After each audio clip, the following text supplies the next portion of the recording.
Disons que nous avons confronté les tendances de nos correspondants avec d'autres données sur le terrain. D'accord. Et donc, on peut dire que les tendances du dimanche soir se maintiennent. C'est-à-dire que 3 partis se sont nettement dégagés des 7. Et les autres sont totalement ont des données marginales, hein, je peux le dire. Les autres, c'est dans le désordre, on dira le FCBE, Moël Béné, MPL et l'UDBN. Voilà. Donc, ces 4 partis n'ont pas atteint un niveau raisonnable pour être comptés parmi les meilleurs. En clair, ils sont loin des 10% attendus pour avoir accès au siège. Et puis enfin, on est maintenant au CADOR. Oui, ceux qui sont dans la danse. Mardi 10 janvier 2023, 13h58, c'est l'Union progressiste qui est devant à l'heure actuelle, au regard des données que nous avons et qui méritent d'être affinées par la Sénat, corrigées par elle, corrigées par la Cour constitutionnelle. Donc sous cette réserve et avec toutes les précautions d'usage, aujourd'hui, donc ça n'engage que nous, mais on le dit toujours, c'est les données qu'on peut prouver. Sous toute réserve, depuis 3 jours, ça évolue.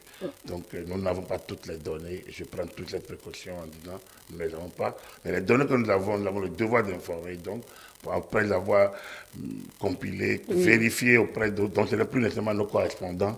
On a essayé ici de voir sur les réseaux sociaux certains chiffres qui circulent. Là où on n'est pas très sûr, on a dû laisser d'abord essayer sur toute la réserve, l'Union progressiste est devant. Est devant, voilà, est devant, avec quelque chose d'assez confortable, suivi par les démocrates et le bloc républicain. C'est plutôt là maintenant qu'eux ils s'étalonnent entre le bloc républicain, entre les républicains et le bloc républicain, et les démocrates, ou les démocrates et le bloc républicain. Ça peut se dire de manière... Donc je pense qu'on revient maintenant, ça se tasse maintenant de manière beaucoup plus sérieuse. Les données de l'intérieur venant bousculer celles des cités, des villes qu'on a eu très tôt les premiers jours. Je pense que ça rétablit un certain équilibre au profit de la majorité présidentielle. Sous toute réserve, on peut se tromper, je le dis toujours, c'est nos données à nous, ce n'est pas les données de la Sénat, et les partis d'ailleurs ont leurs données aussi. Bien sûr. Et la Cour constitutionnelle a délégué sur le terrain suffisamment d'huissiers dont les rapports sans doute feront foi et qui permettront à la Cour de statuer. Donc sous cette réserve, oui, on peut entrevoir l'UP aujourd'hui autour entre 40 et une quarantaine de sièges. Les démocrates, la trentaine autant que le BR. Alors, donc quand vous faites 2 trentaines plus une quarantaine, ça fait 100. Il reste 9 sièges. Donc, ces 9 sièges flottent dans le vocable trentaine, quarantaine. Ouais, ça peut être flexible. La question du taux de participation, on peut la traiter après, un peu dans un cadre un peu plus rationnel, lorsqu'on aurait toutes les données. Mais là où on est aujourd'hui, je pense que, un peu comme les données que nous avons, autant le soir du vote, nous pensions l'avoir entre 40 et 50.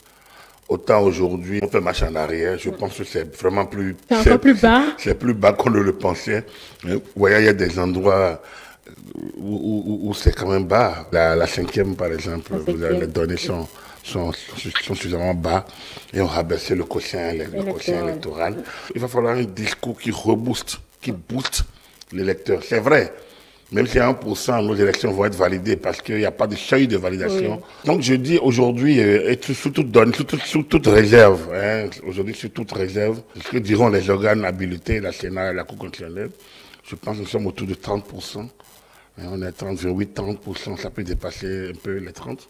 Mais on ne peut pas atteindre les 40% parce que les données sont basses. Les données sont basses et ne sont en hausse nulle part. Et ça, je pense que les partis politiques ont un grand rôle à jouer.